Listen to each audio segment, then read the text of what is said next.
All right, today we'll be tearing down a 2004 Arctic Cat 400, and this is the manual foot shift model.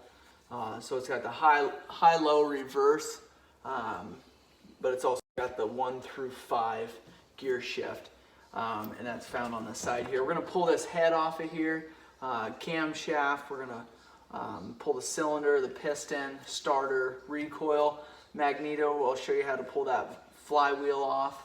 We'll pull the clutches, rear output, the front output, show you how to take those drive shafts apart. So we're going to start off by taking out all the 10 millimeters on the head here.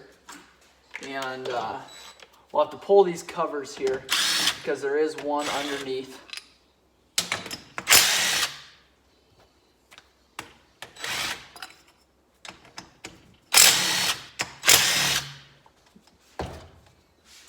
Alright, and then once you get all those, also what you want to do is remove your cam chain tensioner there.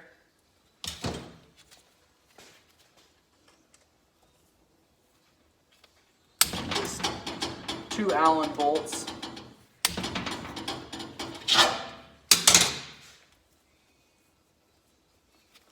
It's a 5 millimeter Allen here. Just pull these 2 out. This is spring loaded, but generally that gasket kind of holds it in the place there until you're ready for it to come out. You just take and tap on it. A lot of times it'll loosen up, break that gasket seal there. You want to replace that gasket when you do take that off of there. There we go. There, we'll pull that out. There's your rockers on the bottom here. And then you can check another one of my videos for how to adjust the valves on an Arctic Cat 400. There's your cam. There's your 4 valves here. We've got 2 intake, 2 exhaust. And then we'll go ahead and pull these 14 millimeter bolts here. These will be your cylinder head bolts is what we call those. And then there's one underneath here, a nut underneath your intake here, and a nut underneath your exhaust. So those will have to be removed before those are pulled. But also what we want to do is pull this cam. So we want to pull that sprocket there. And how you do that, you grab a flat screwdriver, and then there's a keeper here that holds these bolts on. You're going to flatten these out.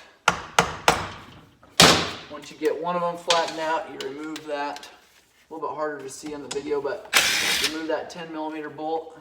Looks like that, just a smaller one. That's for your cam. And then turn it, half turn, until your other bolt's on top there. Do the same thing. Flatten that keeper.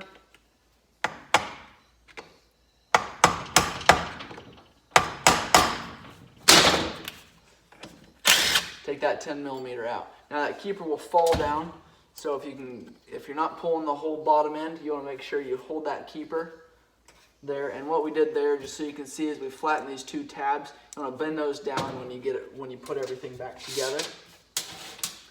And then we're able to just slide that cam sprocket off of there. We'll be able to loosen this chain or move that chain out of there and pull the camshaft. It's going to be a little bit tricky because those guides are a lot of times keeping a little bit of pressure on there. There you go. There's a sprocket there. Drop it down a little bit and get that chain out of there. All right. And then we'll just stick a screwdriver in there until we're ready for that cam chain.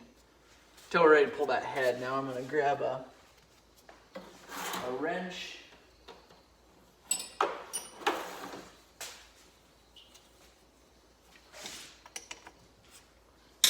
.12 millimeter wrench. Again, these are upside down, so it's gonna just pay attention to that when you're loosening them up. And there's 2 of them. One on the exhaust side, one on the intake.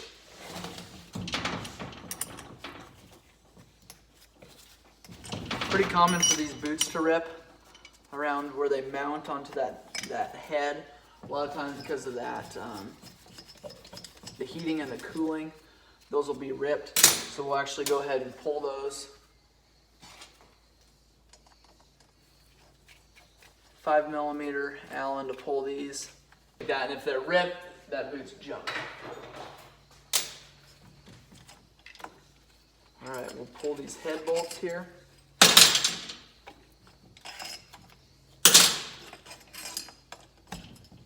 There'll be 4 of those. Now to remove that, there's a 12mm bolt on the side there.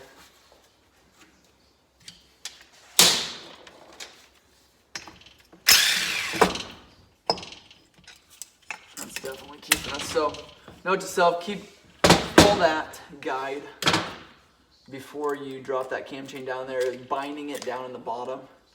So we'll go ahead and pull that cam chain up and out of there.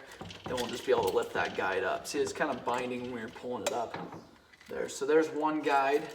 Tensioner sits against that right there. There's your other guide there. And we've got 2 10mm bolts on the cam chain side. And these will be torqued when you're going back together. Yeah, we'll just pull that cylinder off there, inspect the walls, make sure there's no damage. Make sure there's no damage down here. Make sure there's no grooving. Now, if we're going to spin that motor over, we need to pull that cam chain up again.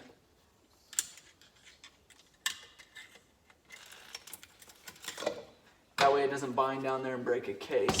So then we can spin that piston up.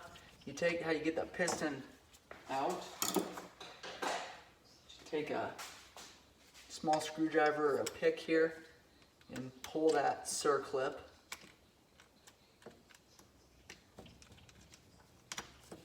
Just make sure it doesn't go flying across the room. Pull it out there, and then you can just push the piston pin out.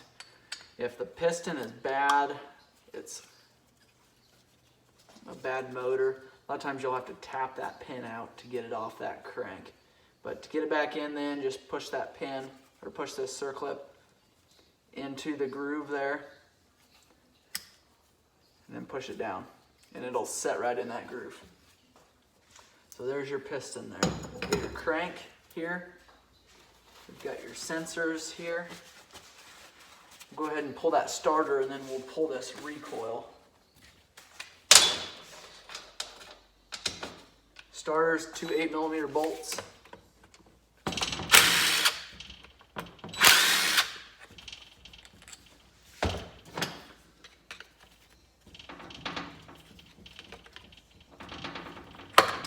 And that O-ring seals everything up there. So you want to make sure it turns over good. And then what I like to do is hook a battery up to it. Make sure it spins freely with no noises. Pull your pull starter here, and I'm going to get that motor up so we can see a little bit better. 4 8mm. There's your pull starter there. Here's your shift pattern. So that's the heel and toe shifter. Got a 14mm to pull this recoil cup off of here. You know, make sure it doesn't spin because it could bind to that cam chain.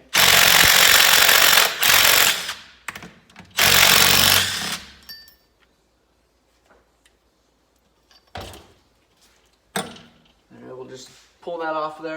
No special tools there.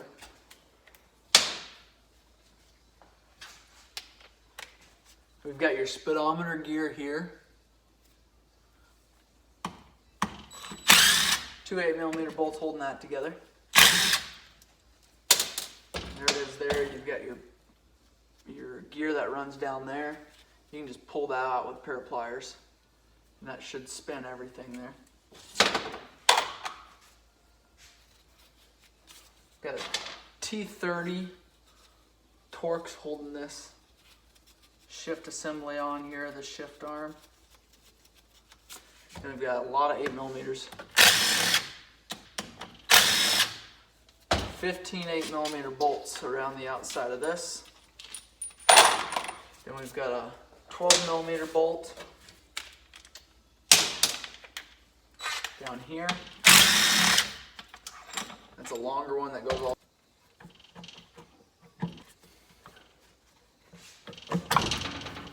magnets behind there, so it can be a challenge. And they've got gears too.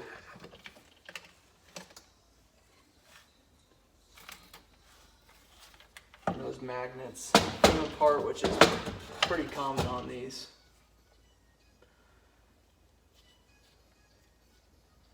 So it looks like we're missing 2 magnets probably. So they're going to be all over this motor.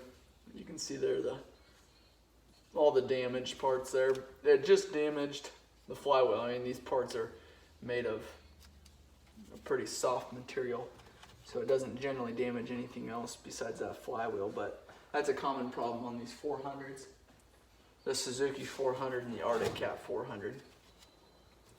So we'll set this aside here. That'll need to be cleaned up. We'll pull that flywheel here.